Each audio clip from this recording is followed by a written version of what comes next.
C'est un événement de retrouver Saint-Étienne en Ligue 1 après 2 saisons passées au deuxième échelon. Oui, parce que les 2 saisons n'ont pas été simples. Elles ont été émaillées de périodes assez creuses et difficiles parfois pour Saint-Étienne. Et c'est surtout les derniers mois qui leur ont permis de revenir en Ligue 1. Et puis le côté un peu historique, évidemment, de voir Saint-Étienne en Ligue 1, ça marche toujours. Les images, le fait de retrouver ce public en Ligue 1, c'est quand même mieux que de le voir en Ligue 2. Et je trouve aussi que le décorum un peu du débarrage donne un peu un côté événement aux montées comme ça, plus que la montée par exemple de Angers ou même d'Auxerre, mais qui a pourtant été champion de Ligue 2. Je trouve que ça donne un petit surplus de trucs, d'émotion et de sensations quand on voit ce match-là. Et à la fin, on a quasiment l'impression qu'ils ont gagné un trophée, quoi. Ils étaient très heureux. Saint-Étienne, on l'a dit, donc a eu besoin de 3 matchs pour retrouver l'élite. Il y avait eu un barrage contre Rodez et puis après le barrage en aller-retour face à Metz. Et après ces 3 matchs sous tension, c'est la Ligue 1. Guillaume, on en a besoin pour notre Ligue 1. On sait qu'on n'arrive pas à la vendre, on sait qu'on manque d'histoire. Là, il y a le derby qui sera de retour entre Lyon et Saint-Étienne. C'est un événement, c'est une bonne nouvelle pour le foot français. On a besoin d'un Geoffroy Guichard en ébullition avec des spectateurs qui se tiennent bien, ce qui n'a pas toujours été le cas ces dernières saisons. Ils ont souvent été convoqués à la commission de discipline du jeudi. Non, c'est le mercredi. Non, ça a changé, je crois, non? C'est le jeudi, oui. C'est jeudi. Si vous y allez le mercredi, vous êtes en avance. Hein. Ouais, mais moi, je serai à l'heure. C'est mieux que le vendredi, effectivement. Non, mais voilà, ça va faire baisser la moyenne des spectateurs en Ligue 2, mais ça va la faire augmenter en Ligue 1. C'est un club de dingue. C'est une histoire aussi exceptionnelle, ce qu'ils sont en train de vivre, parce qu'ils auraient dû ne pas passer par les barrages. Ils avaient leur destin en main. Ils se sont écroulés dans la dernière ligne droite du championnat, en perdant notamment un dernier match à Quevilly, où tout le monde était allé gagner cette saison, quasiment sauf eux. C'est aussi un exploit, parce que normalement, dans ces confrontations entre Ligue 1 et Ligue 2, c'est la Ligue 1 qui sort. 3-3. Égalité depuis 2017. Mais c'est quand même très dur pour eux. Bien sûr. Voilà, donc je trouve ça assez remarquable. Metz, c'est aussi une équipe qui finit plutôt bien la saison. Non, c'est bien. Après, Saint-Étienne en Ligue 1, c'est bien, mais c'est pour faire quoi? Voilà, il faut tout de suite se projeter vers demain et après-demain. Vous avez dit en préambule que le club allait être acheté, mais ça doit être officialisé demain. On a vu que les derniers achats en Ligue 1, souvent, ça causait pas toujours des choses bien positives. On espère en tout cas des bonnes nouvelles pour Saint-Étienne. Vous savez, c'était une information de Bernard Lyons. Demain, donc, il devrait y avoir l'officialisation de la vente du club. Que ça soit en Ligue 2 ou en Ligue 1, la vente était prévue. Évidemment, c'est en Ligue 1, c'est encore mieux. Et comme ça, en plus, ils toucheront un petit peu plus de sous, les propriétaires actuels, lors de cette vente. Jérémy Janingro, vous avez vécu une soirée mouvementée à Saint-Symphorien. On le rappelle, c'est Metz qui menait 2-0 et puis finalement, il tombe en Ligue 2. On va parler d'abord de l'émotion des Stéphanois. Guillaume en a parlé, fin de saison très compliquée et finalement ça a été dur, mais ils retrouvent la Ligue 1, c'était leur objectif. Bonsoir, oui, ça a été extrêmement dur et c'est ce que dit Petro quand il dit qu'il y a beaucoup de joueurs qui ont joué blessés. En fait, il y a des Stéphanois dans cette équipe comme Petro, comme Chambaud, donc qui avaient à cœur de réaliser un rêve, mais tous les joueurs de cet effectif ont pris ce maillot à cœur, ont compris l'histoire, ont compris ce que Saint-Étienne représente pour la France, pour l'histoire de la Ligue 1 et ils se sont battus. Par exemple, Cafaro, il a le nez cassé depuis plusieurs semaines, il a dit mon opération elle attendra. Il y avait Cardona à l'Arseneur, il jouait sur une jambe, c'est des joueurs qui ont tout donné sur le terrain. Cardona, c'était le buteur au match aller, buteur face à Rodez, et puis il y a quelque chose qui résume ça aussi, c'est le capitaine, c'est Anthony Briançon. Il est sur le banc depuis plusieurs matchs parce que ses performances n'étaient pas forcément à la hauteur, mais là c'était le capitaine de la fête, c'est lui qui est venu à un moment donné vers la zone mixte distribuer des bières aux journalistes. Alors évidemment on les a refusés, mais on voyait que tout le monde avait à cœur de participer avec lui, de faire la fête, une superbe émotion. Et puis l'entraîneur Olivier Dalloglio qui a dit lui-même que c'était peut-être le plus beau jour de sa vie, le plus grand moment de sa carrière, tout comme Chambaud, le Stéphanois de cette équipe qui a dit que c'était le plus bel accomplissement qu'il pouvait réaliser. Il y avait beaucoup d'émotions pour tous les joueurs de cet effectif et je le disais, pas seulement des Stéphanois, tout le monde a pris la mesure de ce que ce club représente et l'importance que c'est de les faire monter en Ligue 1. C'est presque un trophée comme vous disiez sur le plateau. Merci beaucoup Jérémy, vous restez avec nous, vous avez vu un petit peu le professionnalisme de Jérémy qui glisse quand même. On a essayé de nous offrir à boire, on a refusé. Malin, on le croit pas. On n'est pas obligé de le croire. On n'est pas obligé de le croire, mais il a glissé. Comme ça, s'il est responsable d'entendre, c'est toujours bien. Grégory, Il y a eu des mots forts, c'est vrai. Mathieu Cafaro, il a le nez cassé. Il y a des joueurs qui sont à bout de souffle. Ils l'ont fait. Alors, déjà, le club va être racheté par un type extrêmement solide. Je ne sais pas si vous avez lu les articles de Bernard Lyons sur le CV. Ils ont fait du bien à Arsenal, notamment. Non, ouais, voilà. C'est pas, et ça rend ça d'autant plus émouvant, ce qu'on entend là, parce que ce qui se passe, c'est qu'en fait, ils vont reconstituer l'équipe. Déjà, quand tu montes de Ligue 2 en Ligue 1, souvent, tu refais l'équipe en grande partie. Mais là, en plus, avec l'investisseur qui vient, ils vont vraiment sauter un pas et... Il y a de l'espoir en tout cas. Non, ils vont passer une dimension. Et ceux qui ont fait ça, ceux qui ont joué blessés, ceux qu'ils ont fait monter, seront peut-être plus là. Ou seront pas tous là, loin s'en faut. Parce qu'ils vont changer de dimension là. Et je trouve ça d'autant plus estimable et méritant, en fait, ce qui s'est passé aujourd'hui. C'est-à-dire qu'ils ont joué blessés, ils sont allés au bout du bout, il n'y aura peut-être pas de place dans le projet, comme il va être redimensionné inévitablement, mais ils l'ont fait, et c'est quand même un truc qui restera dans leur carrière sportive. Parce que faire monter un club, c'est pas rien. Donc je trouve ça... à titre personnel, profondément émouvant, et je trouve qu'il faut le noter, ce qu'ont fait ces mecs, c'est pas commun. Vous aimez les belles histoires. Siagnon, on ne vous a pas encore entendu.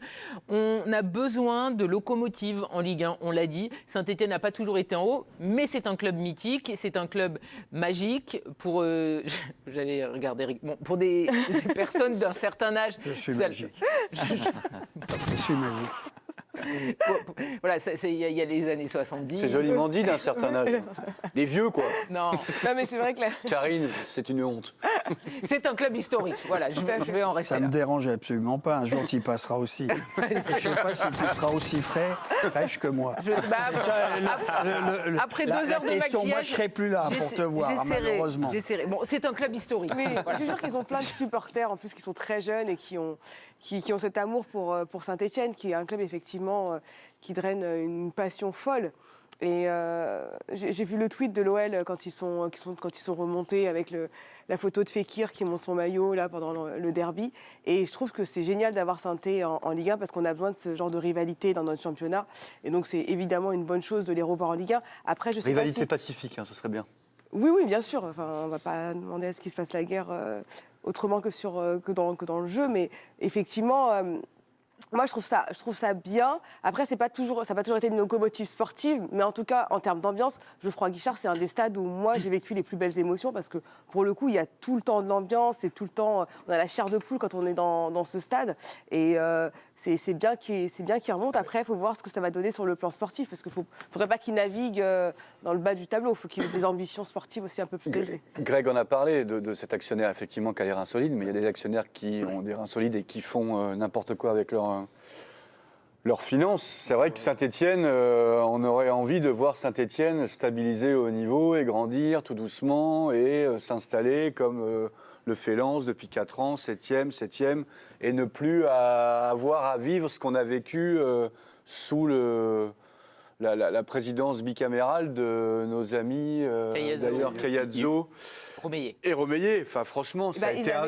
Il avait fait sous Galtier. Sous Galtier, ils ont gagné le Coupe de la Ligue. Et l'Europe. Si, un an et demi, 2 ans. Oui, voilà. Bon, Oui. sur 10 ans ou plus de 10 ans de présidence, ça fait quand même mais très ça veut peu dire que c'est pour un possible. public hyper fidèle. Donc Bien sûr. Ça je veut dire trouve que c'est possible. je trouve que ce serait bien, vous parliez de locomotive, que cette locomotive ou ce club historique très populaire s'installe de manière pérenne dans le championnat et de temps en temps ait le bonheur de disputer une Coupe d'Europe. Mais sans craquer, quoi. Ils sont descendus suite au redimensionnement du projet. En fait, ils sont aussi descendus parce qu'ils ont dû lancer beaucoup de jeunes parce qu'ils n'avaient plus d'argent, en fait. Parce qu'ils étaient Ce fameux mot projet. Voilà, le fameux projet jeune. En fait, quand tu n'as plus un rond, tu fais monter les mecs du centre de formation. On connaît ça, donc tu habilles ça un peu différemment. Mais c'est quand même, ce que je veux dire, c'est que c'est quand même les limites financières de Romeyer et Caiazzo qui, à un moment donné, les ont rattrapés. Or là, a priori, Mais ça, c'est quand même très aussi gentil. des erreurs. Très gentil avec eux en disant leurs limites non, financières. parce que c'est pas. Non, mais t'es très gentil. Non, Tu mais dis que pas- c'est l'argent, mais il n'y a Non, pas que l'argent non. dans la vie. Si, c'est. Oui, enfin. Il y a des compétences Non, mais aussi à avoir. c'est parce qu'en fait, ils avaient mal fait avant, ils s'étaient mis de gros contrats, donc ils ont Oui, dû mais en donc fait. ce sont des erreurs qu'ils ont Voilà, payées au bout d'un voilà. moment. Ils ont payé, ils ont redimensionné. Mais on va rester d'abord quand même sur la voilà. fête, parce que ce soir, c'est évidemment la joie qui prédomine du côté de Saint-Etienne. Et dans le vestiaire, à la fin du match à Saint-Symphorien, c'était la folie. Bien sûr que c'était la folie, évidemment, les réseaux sociaux de la SSE qui s'en donnent à cœur joie. On va vous montrer ça, évidemment. Regardez, on est dans le vestiaire de la SSE et surtout en salle de conférence de presse avec le coach Dalloglio qui a eu bien du mal, évidemment, à faire sa conférence de presse d'après-match. C'est forcément des images qu'on adore voir. Saint-Etienne, donc, qui retrouve la Ligue 1. Eric, on ne vous a pas encore entendu. Ça vous rappelle Ah, ça, des souvenirs, Saint-Etienne qui remonte en Ligue 1. Et encore. La deuxième Mais lame. non, mais La deuxième là, lame. je vous vanne pas. Arrêtez, écoutez, Non, mais- je poserai la même question à Timothée Mémon. Non, mais c'est bien pour eux. Ils ne voulaient pas terminer à la DAS ou à la SPA. Ils ont tout fait pour gagner. Ils le méritent. Une petite pensée quand même pour Metz parce que On en personne parlera, n'en bien a sûr. parlé.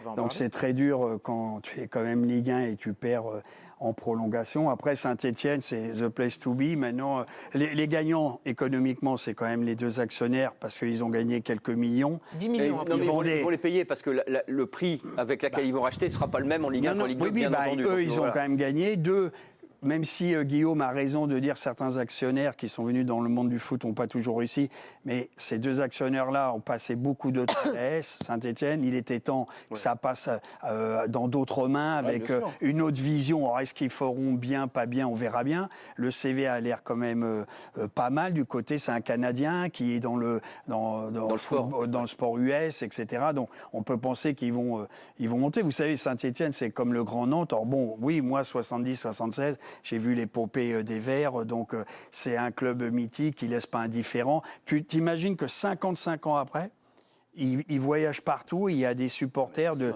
tous les âges et qui drainent du monde et on parle encore de cette épopée magique de cette équipe. Quoi. Si Annie parlait de l'ambiance, moi j'ai vécu aussi les mêmes frissons C'est incroyable. à Geoffroy Guichard. Très franchement, s'il y a des gens qui nous regardent et qui ne sont jamais allés à Saint-Etienne, bah, il faut y aller. C'est une des plus Au belles stade, ambiances de hein. France. Au stade, Ah ouais, au mais stade. parce que c'est une ambiance, franchement, c'est exceptionnel. Mais après, c'est quand exceptionnel. même compliqué de les imaginer face aux grandes villes, avec des grands budgets, avec des investisseurs, de pouvoir. Il y a eu Lens, il y a toujours un. Mais face à. Non, mais à Lyon, maintenant, à Marseille, qui ont des problèmes, mais en règle générale, ils ont quand même nettement plus de capacité à remonter en haut. Regarde Nantes, les difficultés. Saint-Etienne, c'était quand même la meilleure équipe de France, globalement de 70-76.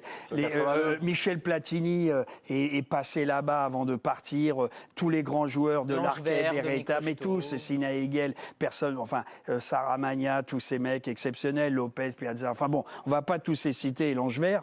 Mais c'était une équipe qui dominait le championnat. Non, mais ça, c'est fini. Aujourd'hui, Enfin, c'est fini. oui, voilà, C'est ce que fini, je veux oui. dire. C'est qu'ils vont tabler sur la formation, ils vont essayer de monter, ils vont peut-être faire un coup ou deux en Coupe de France, un jour peut-être être dans les 5 premiers, mais pas avant au moins 3-4 ans. Ben, on quoi. va attendre de voir évidemment ce que feront les prochains Le propriétaires. bon Il y a un exemple, c'est homme, Lens. Hein. Le bon exemple, c'est Lens. Oui, mais ils ont. C'est un excellent exemple. Ouais, Lens, mais hein. ils ont mis du temps. Lens qui a bien travaillé Et ces déjà, dernières ils ont années. On assuré, verra effectivement ce que fait Saint-Etienne. Il y a un homme Elle est douce, qui, n'est-ce pas, très douce. Et puis vous douce. savez que le Non, parce bleu que est ma tu me couleur caresses. préférée. Voilà, Voilà. je vous caresse. Il y a un homme qui est forcément associé à cette réussite. C'est Olivier Dalloglio, l'entraîneur. Il est arrivé le 12 décembre 2023 à la place de Laurent Batles parce qu'il y avait des problèmes, parce que Saint-Etienne était en grande difficulté. Et aujourd'hui, il permet donc à Saint-Etienne de retrouver la Ligue 1. On l'écoute au micro de Jérémy Janingro.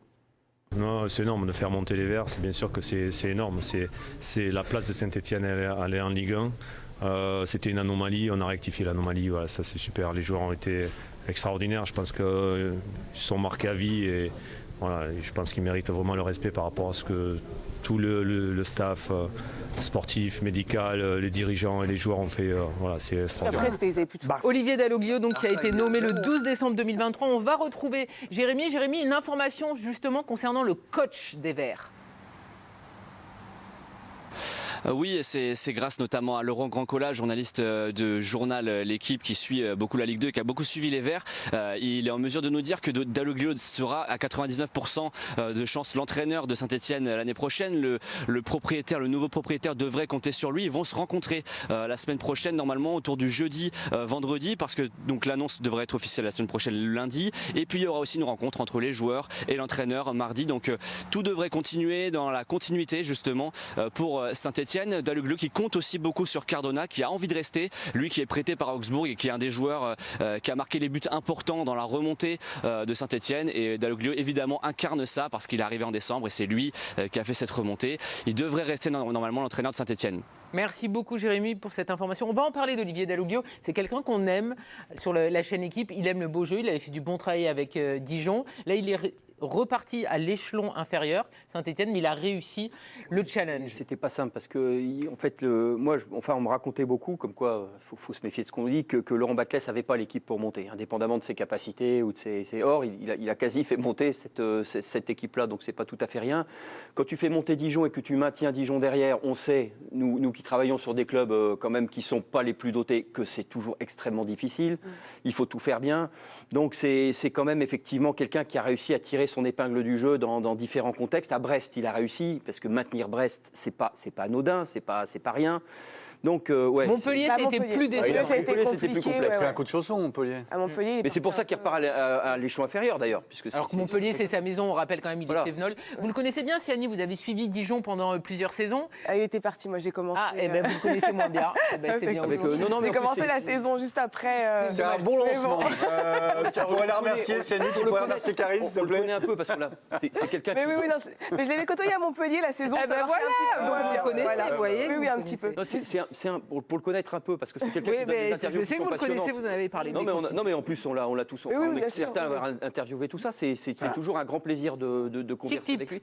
Oui, vraiment. Et puis il voit un peu le foot en étoile. C'est-à-dire que par exemple, il va rencontrer, quand il pense prendre un joueur, il va rencontrer aussi la mère et la famille du joueur. C'est quelqu'un qui a une pensée assez large sur son sport, qui s'enrichit aussi d'autres choses. Il peint notamment. Il n'aime pas qu'on en parle, mais je vais en parler ce soir. Qui m'excuse. Donc c'est pas et pas en amateur. Hein, c'est pas des croûtes ou des trucs comme ça. Voilà. En football, ça sert. Donc les mots, les couleurs, Grégory, tu seras jugé par nous-mêmes. Non, mais il vaut mieux, à mon avis, qu'il démarre avec un gilet pare-balles. Non, mais c'est un mec. Parce que malheureusement, c'est le lot de tous les entraîneurs qui remontent. Merci Surtout avec un pour l'info. Écoutez, non, mais franchement, Non, mais bon. si on peut pas. Mais il peint, c'est bien. Tu m'apprends. Et pas des croûtes. Moi, c'est une info que j'avais pas. Non, ce que je veux dire, c'est que c'est un type qui est curieux de beaucoup de choses, qui sortir du foot. Après, ça n'intéresse sans doute pas le président, mais oui, simplement, voilà, je l'adore en oui, plus, juste, Olivier, mais excusez-moi, la précision, ce ne sont pas des croûtes, ça m'a fait rire. Ça me fait penser à l'histoire de Philippe Montagnier qui était parvenu à faire monter il y a très peu de temps Toulouse après avoir été dégagé par Lens. C'est aussi pour ces mecs-là qui acceptent de redescendre à l'échelon inférieur parce qu'ils aiment profondément leur métier d'entraîneur et le foot, une espèce de revanche. Alors après, effectivement, il va être maintenu, mais avec une pression tout autre. Non, mais c'est génial déjà de savoir qu'il est maintenu. Enfin, Pierre, je veux dire, ça pose déjà quelque chose de sérieux. C'est-à-dire que parfois, quand il y a des nouveaux propriétaires ou des nouveaux investisseurs, Montagnier n'a pas réussi à faire la saison en Ligue 1 parce qu'il a été dégagé avant. Oui, mais la plupart du temps, quand même, le coach reste. Tu vois, l'année dernière, Esner est resté au Havre, etc. Et au début, ça a bien commencé. Et à la fin, c'était plus compliqué. Mais... Pélissier, il est resté en Ligue 2, il a permis à là, tu vas quand même changer de planète. Donc donc s'il reste, parce que quand même, on va se poser les questions de. Après, c'est pas du tout comme a dit Guillaume la même pression. Parce que là, ça va il connaît la pression, il a connu les Ligue 1. Pierre, mais surtout s'il y a de l'argent qui arrive derrière, etc., qu'il y a des moyens, évidemment, on va juger à l'aune de ça. Si remontait avec la même équipe et pas de moyens, on lui dit attention, c'est ric-rac, évidemment que l'attente ne sera pas la même. Là, tu me dis derrière, il y a un gros actionnaire qui arrive avec du cash. S'il y a des 2-3 joueurs qui arrivent et qui renforcent correctement les lignes. Parce que si c'est tu vas attendre à ce qu'ils se maintiennent de la ville un peu de facilement. Saint-Etienne en disant bon, il n'y a pas grand-chose à faire. mais je n'ai rien dit du tout. Sans le dire, vous l'avez quand même dit.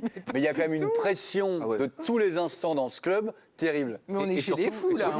Carrément, je vous le confirme. Il y en a beaucoup autour de la table. Je ne sais pas s'il y a vraiment une pression à Saint-Etienne de se qualifier pour la Coupe d'Europe. Ils voudront évidemment éviter de redescendre, mais il n'y aura pas une pression pour se qualifier dès la saison prochaine pour la Coupe d'Europe. Ils ont pas. Je pense que les supporters savent aussi un peu. Je ne parle pas de ça, mais 5 défaites à Clermont pour Gatien, ça passe. 5 défaites pour Dalloglio l'an prochain en Ligue 1.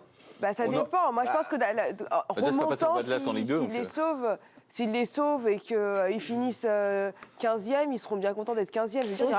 On parlera du futur. Restons déjà sur ce qui se passe ce soir.